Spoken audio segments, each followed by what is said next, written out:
수요일에 나오신 모든 분들 주님의 이름으로 환영합니다. 여러분, 우리는 믿음으로 예수 그리스도께서 영광스러운 모습으로 다시 오실 것을 믿고 있고 아는 사람들입니다. 맞습니까? 그분이 다시 오시면 이 세상 가운데에 불로 심판하실 것이고요, 또 죄와 죽음, 그것을 심판하실 것입니다. 하나님은 또 우리를 구원하시되 하나님이 없는 허무함에서 우리를 구원하심으로 날마다 찬송과 기쁨이 넘쳐나는 새하늘과 새 땅의 삶을 살아가게 하실 것입니다. 이것이 바로 하나님과 함께하고 있는, 하나님과 함께하는 영원한 삶입니다. 그래서 우리의 가운데에는 눈물도 없고 사망도 없고 애통함도 없고 곡하는 것도 없고 아픔도 없는 새하늘과 새 땅, 그곳에서 우리는 왕노릇하며 살아갈 것입니다. 믿으십니까? 그렇다면 여러분, 이제 이 땅에서 우리의 삶이 그 믿음을 가지고 삶을 살아가다가 우리의 육신의 삶이 마무리되는 그때라고 한번 생상을 한번 해보시면 좋겠습니다. 우리의 육신의 삶이 멈춰지고요, 또 우리의 믿음의 생활이 우리의 지금 삶의 현장에서 멈추게 되는 그 순간을 한번 상상해 보시기를 바랍니다. 저도 교회에서 사역을 몇 번 이렇게 오랫동안 하다 보니까 몇 번 임종을 맞이하는 성도님들을 직접 이렇게 목도하게 됩니다. 사실은 저희들이 교역자라고 해서 임종하시는, 하나님의 부르시는 그 소천하시는 그 순간을 이렇게 맞닥뜨리는 일은 그렇게 흔치 않지만 저희 교회 와서도 제가 한 2차례 정도 이렇게 그 순간을 맞이했던 것 같습니다. 여러분, 그때를 한번 좀 생각해 보십시오. 여러분이 임종을 맞이하시는 그분을 바라보고 있는 것이 아니라 임종하는 사람이다 이렇게 생각하고, 여러분 침대에 누워있다 이렇게 생각해 보십시오. 좀 끔찍한 생각이긴 하지만 그렇게 한번 생각을 좀 해 보십시오. 그 순간에 여러분, 나의 아내와 손주들이 그 침대를 둘러싸고 있어요. 그리고 눈물이 그렁그렁합니다. 엄마, 엄마, 할머니, 아빠, 할머니, 그리고 눈물 그렁그렁합니다. 그리고 그 다음 줄에는 믿음의 형제들이 함께 그 모습을 보면서 안타깝고 초조한 마음으로 그것을 바라보고 있다고 여러분 생각해 보십시오. 그리고 여러분 침대에 누워서 그들을 바라보고 있어요. 그 순간에 여러분, 그들에게 무슨 말을 하실 수 있겠습니까? 어떤 말로 그들이 남은 삶을 살아가기를 권면하실 수 있을까요? 제가 오늘 설교를 준비하면서 그 설교를 좀 찾아보니까 제가 2월 14일에 이 베드로 후서의 말씀을 준비하고 설교하면서, 베드로 후서는 베드로가 그 사역의 말미에 쓴 책이고 또 그 내용까지도 그 사역의 말미에 쓴 것으로 유언과 같은 글이 바로 이 베드로 후서다 이렇게 말씀을 드렸어요. 그러면서 나는 그때에 그 상황이 되면 어떻게 말할 수 있을까 라고 하는 것들을 한번 생각해 보았다고 말씀을 드렸고요, 여러분도 그때를 기억하실 것이라고 믿습니다. 하지만 오늘 다시 한번 좀 그 생각을 해 보시면 좋겠어요. 무엇라고 여러분들의 자녀들에게, 또 믿음의 지체들에게 말씀하시겠습니까? 저는 2월 14일에 설교 원고를 찾아보니까요, 사랑한다, 고맙다, 다시 만나자 이렇게 이야기를 했더라고요. 그러니까 사랑한다라고 하는 것은 이제 아이에게, 물론 아내도 사랑하지만요 아이에게, 그리고 고맙다라고 하는 것은 이제 아내에게 평생, 제가 먼저 갈지 아내가 갈지는 정확히 모르겠지만 제가 먼저 간다는 전제하에, 하나님 부르신다는 전제하에 고맙습니다라고 하는 것이었고요, 또 하나는 우리 함께 천국에서 만나자라고 하는 의미로 사랑한다, 고맙다, 그리고 우리 다시 만나자라고 이렇게 유언을 하고 싶다라고 이렇게 말씀을 드렸습니다. 여러분들 한번 생각해 보십시오. 뭐라고 이야기하겠습니까? 여러분, 뭐라고 이야기하는 것과 더불어 여러분의 심정이 어떻겠습니까? 정말 내 평생에 살아온 그것, 회한이 남을 수도 있는 것이고, 또 여러 가지 후회와 또 필요한 것들을 알고 있는 그것을 우리의 자녀들과 손주들과 믿음의 형제들에게 나누어 주려고 하는 그 간절하고 안타깝고 정말 어떻게 표현할 수 없는 그 간절함이 그 안에 있을 거라고 저는 믿습니다. 여러분, 오늘 본문 말씀 3장 17절과 18절 말씀이 바로 그런 말씀입니다. 베드로가 오늘 본문 말씀에 사랑하는 자들아 라고 이야기하면서 3장에 4번이나 사랑하는 자들아, 사랑하는 자들아, 사랑하는 자들아, 사랑하는 자들아 라고 이야기하면서 그 마지막 유언과 같은 권면을 하고 있는 말씀이 오늘 본문 말씀입니다. 그 심정이 어떨지 여러분 한번 좀 생각해 보시기 바랍니다. 여러분, 주님을 만나서 3년을 따라다녔고요. 3년을 따라다녔지만 결정적인 순간에 예수님을 모른다고 배반했던 사람이 베드로였어요. 그리고 부활하신 그분을 뵙고 내 양을 치라라고 했던 그 부탁을 받았지만 양무리를 섬기는 것이 무엇인지 정확하게 몰랐던 사람이에요. 그래서 시간이 좀 지나면서 결국 주님의 영광과 함께 그분의 십자가를 지고 가는 것이 그 양무리를 섬기는 일이다라고 하는 것을 알게 되었던 그 베드로였습니다. 여러분, 그 베드로의 심정을 가지고 오늘 본문 말씀을 좀 다시 한번 천천히 읽어보겠습니다. 여러분, 침대에 누워있고 이제 마지막 하나님의 부르신 순간이 몇 분 안 남은 그 순간이에요. 그 마음을 가지고 우리 17절과 18절 말씀을 한 목소리로 다시 한번 읽어보겠습니다. 시작. 그러므로 사랑하는 자들아, 너희가 이것을 미리 알았은즉 무법한 자들의 미혹에 이끌려 너희가 굳센 데서 떨어질까 삼가라. 오직 우리 주 곧 구주 예수 그리스도의 은혜와 그를 아는 지식에서 자라가라. 영광이 이제와 영원한 날까지 그에게 있을지어다. 아멘. 예수 그리스도의 피로 한 형제된 그들에게 간절한 마음으로 그들에게 권면하고 있는 거예요. 그 전심을 다하고요, 열심을 다하여 섬겼던, 주님이 부탁하셨던 그 양무리를 치라고 했던 그 말씀에 순종해서 자신의 삶을 드리고 어쩌면 자신의 삶 일부분을 드리고 자신의 생명도 아깝지 않게 드렸던 그 성도들에게 마지막으로 권면하고 있는 말씀입니다. 예수 그리스도의 피로 한 형제된 그 성도들에게 뭐라고 권면하고 있습니까? 크게 두 가지를 권면하고 있어요.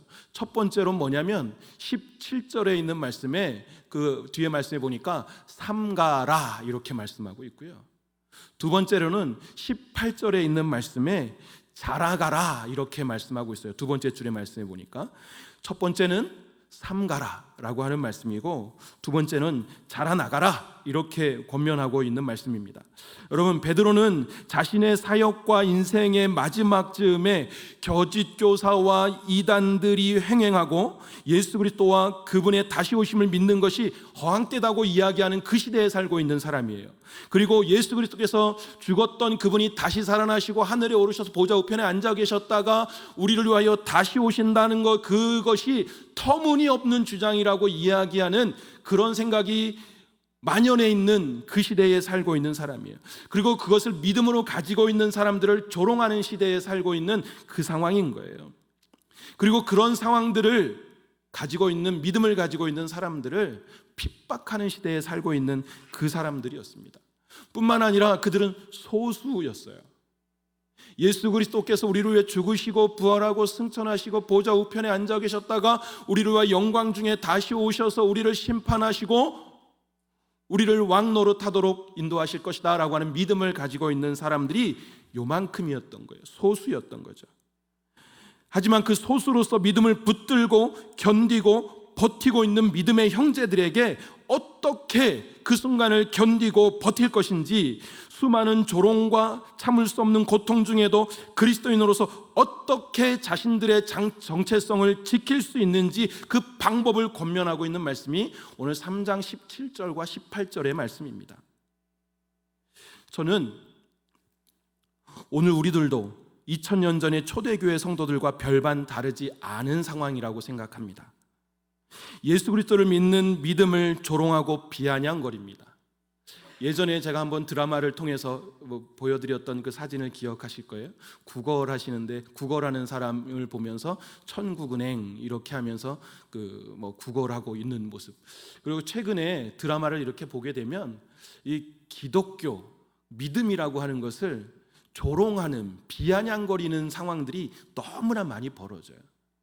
그리고 이 기독교와 우리의 믿음을 비아냥거리지 않으면 스토리가 굴러가지 않을 정도로 그 스토리를 만들어가는 경우들이 종종 있더라고요. 여러분, 우리는 그런 시대에 살고 있어요. 조롱거리로, 비아냥거리로 그 시대에 우리 살고 있고요. 우리가 예수 그리스도께서 다시 오십니다, 그분이 우리를 구원하실 것입니다 라고 하는 믿음을 이야기하면 허황된 꿈이다 라고 이야기하는 그 시대에 살고 있는 거예요. 그리고 어떤 사람들은 그렇게 이야기합니다. 현실 세계에서 너가 그 현실 세계를 돌파해내갈 힘이 없으니 패배자로서 그 믿음을 가지고 그 신앙을 가지고 살아가고 있는 것이 아니냐라고 비아냥거리고 비난하는 사람도 있는 것이 지금의 시대입니다. 또 믿음을 가지고 있으면 고난받고 피해받고 손해보는 시대에 살고 있는 거예요. 바로 우리가 그런 시대에 살고 있는데, 우리 사랑하시는 성도님들, 이런 의미에서 사도 베드로의 간절한 그때의 권면이 지금 우리에게 하나님 말씀하시는 하나님 말씀이신 줄 믿습니다. 믿으십니까? 이 힘겨운 시절, 마지막 때를 어떻게 버티고 견디며 정체성을 지켜야 할까요? 오늘 말씀을 통해서 확인하고 살아내는 우리들 되기를 간절히 소원합니다. 자, 그러면 첫 번째로 아까 첫 번째 뭐라 그랬죠? 삼가라는 거였어요. 자, 첫 번째는 삼가라는 말씀인데요, 우리 17절의 말씀을 다시 한번 또 읽어보겠습니다. 17절 말씀입니다. 시작. 그러므로 사랑하는 자들아, 너희가 이것을 미리 알았은즉 무법한 자들의 미혹에 이끌려 너희가 굳센 데서 떨어질까 삼가라 라고 말씀하고 있어요. 여러분, 삼가라라고 하는 말을 제가 국어 사전에서 찾아보니까 뭐라고 이야기하고 있냐면 조심스럽게 가려하거나 하기를 꺼려하는 것, 이렇게 이야기해요. 그리고 요 삼가다라고 하는 말과 비슷한 말이 무슨 말이냐면 경계한다, 이런 말이에요. 그 경계한다는 것은 또 무슨 뜻이냐면 방지하려고 미리 마음을 가다듬어서 조심한다라고 하는 거예요. 그러면 여러분 이렇게 한번 생각해 보십시오. 굳센 데서 떨어질까 삼가라, 조심하라, 이런 뜻이에요. 그렇죠? 그것이 어떤 데서 조심하냐면 미리 알았은즉 무법한 자들의 미혹에 이끌려서 굳센 데서 떨어질까 조심하라, 이렇게 말씀합니다. 이 굳센 데가 뭘까요? 진리의 자리, 진리의 터인 거예요. 베드로후서 1장 2절의 말씀에 보니까 진리에 서 있다라고 이렇게 얘기해요. 성도들이 진리에 이미 서 있다, 이렇게 얘기합니다. 그것은 예수 그리스도의 말씀의 반석 위에 서 있는 것을 말씀하는 거예요. 진리의 자리를 의미하는 거예요. 그런데 그 굳센 데서 떨어져 나갈 것을 조심하라고 말씀하고 있는 거고요. 또 그 앞에 말씀에 보니까 이것을 미리 알았다, 이렇게 말씀하고 있는데, 이것이라 하면 무엇을 말씀하고 있냐면 베드로후서 1장부터 계속해서 반복하고 있는 말씀이에요. 거짓 교사들, 거짓 가르침, 거짓 교훈, 그리고 이단들, 그들이 주장하는 예수 그리스도의 신성의 부인, 예수 그리스도가 죽고 다시 오시는 것에 대한 부인, 그리고 그분이 다시 오셔서 우리 가운데 행하실 그 모든 것들을 부인하는 거짓 교사들의 거짓 교훈들을 이야기하는 거예요. 이것을 미리 알고 있었어요. 그렇기 때문에 진리의 자리에서 떠나지 않도록 조심하라, 이렇게 말합니다. 그런데 여러분, 이 삼가라라고 하는 말을요, 우리나라 말로 번역하면, 우리나라 말로 이야기하자면 금방 말씀드렸던 것처럼 삼가라 혹은 경계하라, 이렇게 의미를 받을 수 있지만, 여러분 헬라어를 보면 필라세데라고 하는 말이더라고요. 그런데 이 말이 삼간다, 조심한다, 이런 말보다 어디에 가깝냐면 지킨다라고 하는 말이 더 가까워요. 경계하라, 조심하라, 이런 말보다는 어디에 가깝냐면 지킨다라고 하는 말에 가까운 거예요. 그래서 이것을 제가 그 원어를 보면서, 그리고 우리 교수님들의 책을 보면서 조금 제 사역이죠, 제가 번역을 다시 해봤습니다. 이렇게 해석할 수가 있어요. 거짓 교사와 이단들의 가르침을 알고 있으니 그들의 미혹에 이끌려 진리의 자리에서 떨어져 나가지 않도록 너 자신을 지키라 라고 하는 말이에요. 누구를 지키라고요? 나 자신을 지키라 라고 이렇게 번역하고 해석할 수 있는 것입니다. 여러분, 마지막 때에 거짓과 이단들이 횡행하는 때에 우리는 스스로를 지킬 수 있어야 합니다. 누가 여러분을 지켜주지 않습니다. 목사가 여러분들을 지켜드리지 못합니다. 권면하고 또 여러분들을 이끌고 인도하려 말씀은 선포할 수 있지만 여러분들을 온전히 지킬 수 있는 것은 바로 여러분입니다. 여러분 스스로 지킬 수 있어야 합니다. 사도 베드로는 마지막 그 유언과 같은 마지막 말에 흩어져 있는 그 성도들에게, 나그네와 같은 삶을 살아가는 그들에게, 고난과 핍박과 비아냥과 조롱을 당하는 그들에게 말하고 있습니다. 너 자신을 지키라 라고 말씀하고 있는 거예요. 그러면 여러분, 어떻게 그 자신을 지킬 수 있을까요? 첫 번째로 성경의 무지에서 벗어나야 돼요. 죄송합니다. 제가 종종 신방을 다녀보면 우리 성도님들이 창세기를 펼치세요 하는데 요한계시록 찾고 계신 분들이 계세요. 현실입니다, 현실. 그렇다면 여러분, 성경이라는 것이 하나님의 말씀인 줄은 알지만 하나님이 무엇을 말씀하시는지 모른다는 소리예요. 그러면 어떤 일이 벌어지겠습니까? 목사가 여기서 거짓말을 해도 목사의 말은 아멘 하고 받게 되는 거예요. 그러지 않겠습니까? 그렇게 되면 여러분, 저를 거짓 교사로 만드는 거예요. 그리고 여러분들은 그 거짓에 넘어가는 자들이 되는 거예요. 그래서 우리는 첫 번째로 성경의 무지에서 벗어나야 돼요. 성경의 무지에서 벗어나려면 여러분, 성경 목록을 외우는 게 중요하지 않습니다. 내 눈, 내 입, 그리고 내 마음과 생각으로 성경을 읽어야 하는 거예요. 그것을 읽어 나아갈 때에 성경의 무지 가운데 벗어나게 되는 것이고, 하나님이 어떤 분이신지, 무엇을 말씀하셨는지, 나에게 무엇을 부탁하셨는지를 알게 되어지는 거예요. 이 무지에서 벗어나야 되는 거예요. 두 번째로 뭐냐면 신학적 사고를 해 나가야 한다는 거예요. 우리는 목사님도 아니고 신학생도 아니고 우리는 목회자도 아니고 신학자도 아닙니다. 그런데 우리에게 무슨 신학적 사고를 원하십니까? 아닙니다. 여러분, 세상의 사람들은 그들의 가치관으로 사고하고 그들의 가치관으로 판단하고 그들의 가치관으로 사물을 보게 되어져 있어요. 그래서 그들의 가치관에 맞추어 그것이 옳은지 그른지를 판단하고 자신들에게 유익한지 유익하지 않은지를 판단해서 그것을 취할 것인지 버릴 것인지를 선택하게 됩니다. 그런데 여러분, 우리가 성경을 알지 못하고 하나님이 주신 그것들을 알지 못하고 그것이 우리 가운데 들어와 있지 않아서 우리의 뜻대로, 우리의 생각대로 그냥 마음대로 해 나간다면 우리는 하나님의 뜻과 하나님이 원하시는 것, 나에게 유익한 것을 제대로 분간할 수 없는 사람이 되어진다는 거예요. 그래서 신학함이 필요한데, 여러분, 신학이 대단한 게 아닙니다. 여러분들이 성경을 읽으시다가 궁금증이 생기시면 그것을 가지고 사고를 하시는 거예요. 생각을 하시는 거예요. 이것이 왜 그랬을까? 하나님이 왜 이렇게 말씀하셨을까? 나에게는 무엇을 원하는 것일까? 나는 어떻게 삶을 살아가야 할 것인가? 이것을 가지고 고민하는 것이 바로 신학함이라고 하는 거예요. 여러분, 특별히 이 성경에 대해서, 그리고 신학함, 그 성경적 사고를 하지 않으면 금방 말씀드렸던 것처럼 목사들을 교만에 빠뜨리게 되어집니다. 빠뜨리게 만드시는 거예요. 자기 마음대로 삶을 살아가고 자기 마음대로 선포하게 되어지는 거예요. 여러분들이 그것을 지적해 주지 않으시면 여기에 서 있는 사람은 교만하게 되어지고 거짓을 선언하게 되어지고 또 나름대로의 자기의 철학만을 선포하게 되어지는 거예요. 여러분, 그래서는 안 됩니다. 여러분들이 바르게 하나님의 말씀을 깨달으셔야 하고 그것을 사고하셔야 되고, 모르시는 것이 있다면 목회자에게 나와서 물으셔야 되는 거예요. 여러분들이 아시는 것을 가지고 우리 목사님들께 나와서 그것을 따지란 소리가 아니에요. 따지고 시비를 걸라는 말씀이 아니에요. 예의를 갖추고 존중하는 마음을 가지고 예의를 갖추고, 이것을 저는 잘 모르겠는데 목사님은 어떻게 생각하십니까? 라고 물으셔야 하는 거예요. 그것이 바로 신학함의 시작이거든요. 철학의 사고, 하나님 성경적 가치관의 시작이거든요.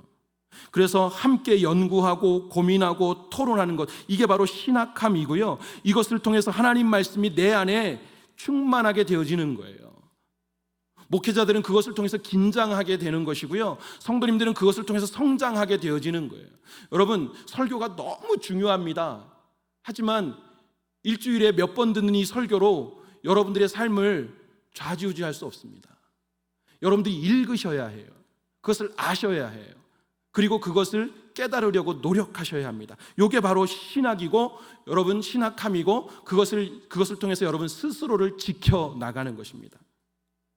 마지막 때를 살아가게 계신 우리 성도님들, 거짓 교훈과 미혹으로부터, 거짓 가르침으로부터 여러분 스스로를 지켜내시는 여러분들 되기 간절히 소원합니다. 두 번째로, 베드로가 마지막 때를 살아가는 초대교회와 우리들에게 권면하신 그 두 번째 말씀은 자라가라라고 하는 거예요. 우리 18절 말씀을 한 목소리로 함께 읽겠습니다. 18절입니다. 시작. 오직 우리 주 곧 구주 예수 그리스도의 은혜와 그를 아는 지식에서 자라가라. 영광이 이제와 영원한 날까지 그에게 있을지어다. 아멘. 우리 성도님들이 세속적인 가치관과 거짓 교사와 거짓 가르침에서 자신을 지키는 것만으로는 부족하다고 우리 사도 베드로가 느꼈던 것 같아요. 베드로는 지키는 것에서 한 발 더 나아가서 이제 자라가라고, 성장하라고 이렇게 격려하고 권면하고 있습니다. 어떻게 보면 거짓 가르침, 거짓 교훈, 거짓 선지자들로부터 나를 지키는 것은 여러분 소극적이고 방어적인 방법이라면, 나를 그리스도 안에서 자라가게 하는 것은 적극적이고 공격적인 방법인 거예요. 여러분 스포츠 경기를 보시면 수비와 공격이 있잖아요, 그렇죠? 그런데 특별히 야구를 이렇게 보면요, 수비를 아무리 잘해도, 그리고 투수가 아무리 잘 던져도 여러분 이길 수 있어요? 절대로 이길 수 없어요. 그건 수동적이고 방어적인 자세인 거예요. 축구도 마찬가지입니다.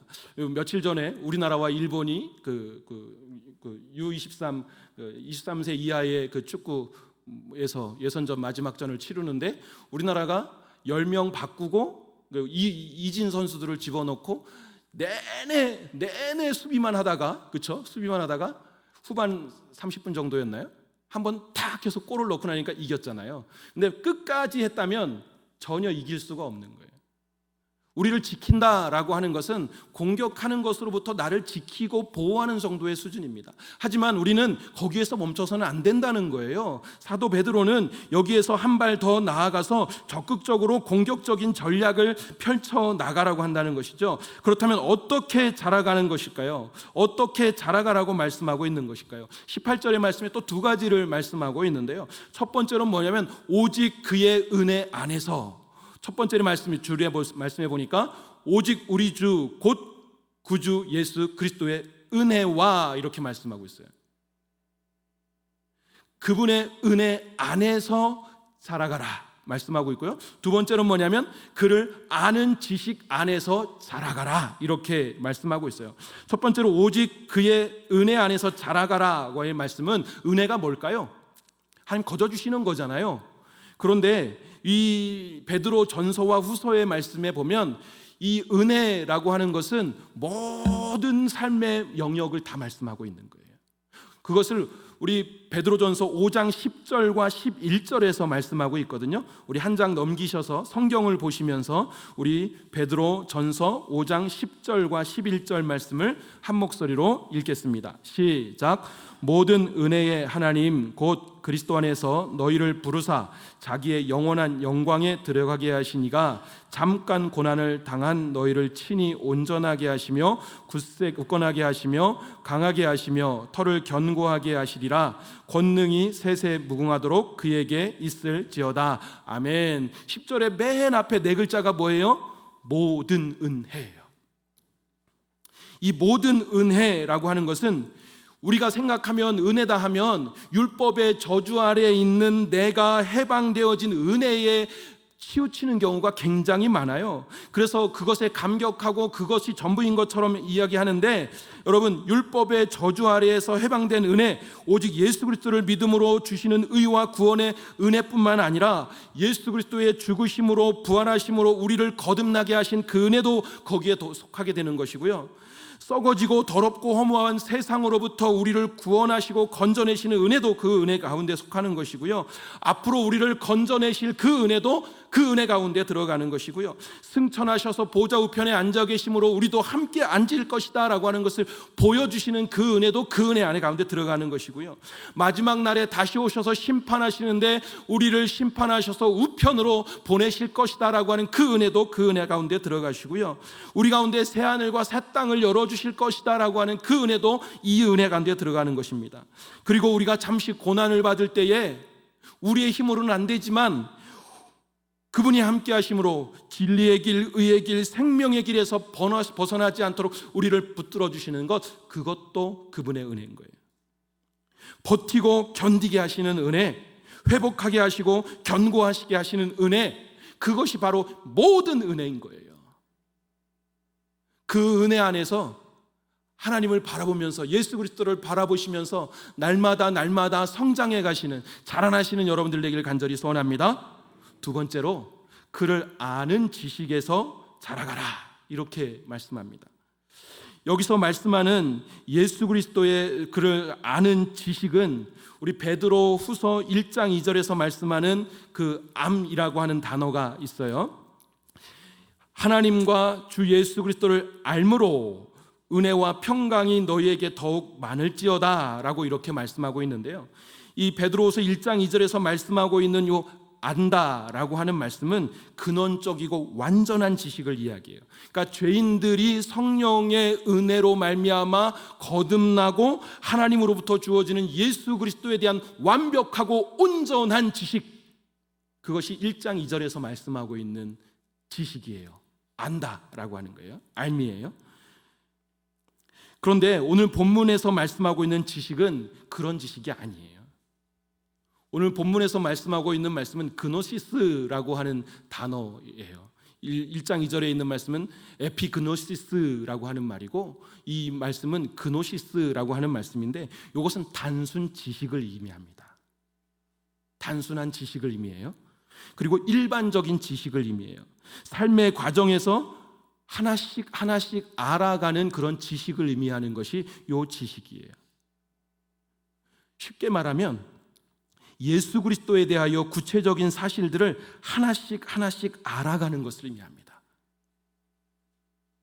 다 아는데? 아니죠. 예수 그리스도의 이름, 예수 그리스도의 성별, 예수 그리스도의 나이, 예수 그리스도의 키, 그리고 예수 그리스도의 성품, 행적, 배경, 집안, 이런 것들을 알아가는 것을 의미하는 거예요. 지금 사도 베드로는 에피그니시스 하면서 온전한 지식으로 그 지식 안에서 너가 자라가라 이렇게 말씀하지 않고요, 예수 그리스도의 표면적인 것들을 하나씩 알아가라 이렇게 말씀하고 있는 거예요. 여러분, 왜 그랬을까요? 이런 지식을 통해서 생활하면서 얻게 되는 예수님의 마음을 깨닫게 되어지는 거예요. 방금 말씀드렸던 것처럼 하나님의 말씀을 내가 내 눈으로, 내가 내 손을 넘기며 책장을 넘기며 읽어야 하는 거예요. 그러면서 그분을 이 성경을 통해서, 글자를 통해서 먼저 만나야 하는 거예요. 그냥 듣는 것으로, 철학으로, 그리고 그냥 누구를 통해서 주워 들은 것으로 그것을 갖춰가면 악귀가 맞지 않게 되는 거예요. 바르지 않은 거예요. 그래서 지금 사도 베드로는 마지막 유언과 같은 말로 성도들에게 부탁하고 권면하고 강권하고 있는 말씀이, 너희 스스로 그것을 읽고 알아가고 연구하고 깨달아 가라고 하는 거예요. 여러분, 그러다 보면, 그것을 하나하나 알아가다 보면 우리 믿음을 굳건히 지켜나갈 수 있는 삶의 지혜를 깨닫게 되어지는 것이고요, 예수 그리스도의 은혜를 알게 되어지는 것이고요, 그것이 날마다 성장해 가면서 하나님께서 주시는 온전한 지식을 갖추게 되는 거예요. 마지막 때에 그 지식을 갖추어 가라고 지금 사도 베드로가 그 성도들에게 말씀하고 있는 것입니다. 이것은 우리에게 말씀하고 있는 거예요. 방금 전에도 말씀을 드렸지만 창세기를 찾으라고 하시는데, 요한계시록을 찾고 계신단 말이에요. 이래서는 안 됩니다. 나 스스로 그것을 찾아서 하나님이 어떻게 말씀하셨는지를 내 눈으로 보고 확인해야 돼요. 그리고 내 마음속에 넣어서 그것을 묵상하고 되뇌이고 소가 되새김질하듯이 되뇌어서 그것이 내 삶에 어떻게 펼쳐져 나가는지를 내가 경험해야 하는 거예요.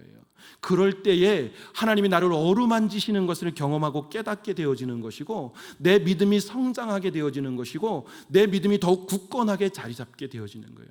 그래서 사도 베드로는 이 성도들에게 그노시스, 예수 그리스도를 그 지식을 더욱더 그 안에서 자라가라고, 그것을 알아가라고 이렇게 권면하고 있는 것입니다. 여러분, 아는 만큼 보이고 보이는 만큼 믿을 수 있고 믿는 만큼 은혜를 깊이 있게 체험할 수 있다고 저는 믿습니다. 예수 그리스도를 성경을 통해서 알아가시는 여러분들에게 간절히 소원합니다. 그분이 어떠한 분인지 더 명확하게 보이고 알아가시는 여러분들에게 간절히 소원합니다. 예수 그리스도를 보는 만큼 믿을 수 있습니다. 그 믿는 만큼 그분의 마음을 알고 내 삶이 은혜의 연속임을 체험하고 또 고백할 수 있습니다. 그 고백이 여러분들의 입술 가운데 있도록 여러분 날마다 그 지식을 채워가시는 우리 귀한 성도님 되기를 간절히 소원합니다. 오늘 이제 말씀을 마무리하겠습니다. 마지막 때를 살아가고 계신 우리 성도님들, 베드로는 사랑하는 자들아 라고 이야기하면서 간절한 마음으로 믿음의 형제들 동역자들에게 외칩니다. 간절한 마음으로 성도들과 믿음의 동역자들에게 권면합니다. 자신을 거짓 교훈과 교사와 가르침으로부터 지키라고 권면합니다. 그리고 예수 그리스도의 은혜와 그를 알므로써 자기 자신을 성장시켜 나가라고 권면하고 있습니다. 사랑하시는 성도님들, 우리에게도 동일하게 지금 하나님 말씀하고 계십니다. 거짓 교사와 가르침으로부터 여러분 스스로를 지켜내시는 여러분들에게 간절히 소원합니다. 뿐만 아니라 하나님의 말씀을 통해서 그의 은혜와 또 그 지식을 통해서 그 안에서 날마다 성장해 감으로 하나님을 기쁘시게 하고, 여러분들이 날마다 그 안에서 생수의 샘이 넘쳐나는, 생명의 샘이 넘쳐나는 기쁨을 누리며 사시는 우리 귀한 모든 성도님 되기를 간절히 소원합니다. 제가 기도하겠습니다. 사랑과 은혜가 풍성하신 하나님 감사를 드립니다. 사도 베드로가 그 성도들에게, 믿음의 동역자들에게 자신을 지키고 또 은혜 안에 예수 그리스도를 아는 지식 안에서 날마다 자라가라고 권면했던 것이 하나님께서 우리에게 말씀하심을 우리는 이 시간 다시 한번 확인하고 알게 되어집니다. 하나님, 날마다 말씀을 통하여 우리를 지켜나가게 하시고 말씀 안에서 성장해 나아가는 우리들 되게 하여 주시옵소서. 그래서 우리 가운데 있는 구원의 기쁨과 감격뿐만 아니라 우리를 통하여 하나님의 영광이 드높여지는 복된 삶을 살아내는 우리들 되게 하여 주시옵소서. 감사드리오며 예수님의 이름으로 기도드리옵나이다. 아멘.